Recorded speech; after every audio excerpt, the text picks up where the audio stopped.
Paano nga ba maglagay ng snap button sa ating mga damit? Kailangan lang natin itong pliers at set ng buttons. Tatandaan natin na itong may butas na to, dito natin ilalagay ang may spike. Dapat nasa ibabaw ang spike. At dito naman sa walang butas, dito natin ilalagay yung button na may dulo. Kapag ilalagay na natin sa damit o tela, dapat yung may spike ang nasa ibabaw. Para ang nasa loob ng tela yung may dulo.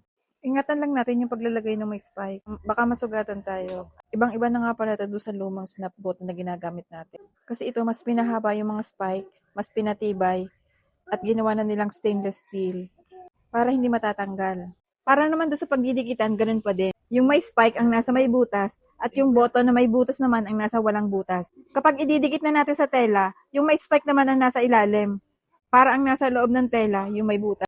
Para pag pinagdikit, tama dun sa ilalagay natin nung una. Hindi mo lang siya agad maiintindihan sa una, pero pag naalaman mo na kung paano ilagay, sobrang dali na lang magkabit nito. Ginagamit to sa mga wala o mga natanggal na mga botones. Katulad sa mga damit, mga punda. Pwede din to sa mga pantalon. O kaya sa mga bag natin na imbis zipper ang lalagay natin etong snap button. Kung nagustuhan mo din to, check out ka na. Salamat!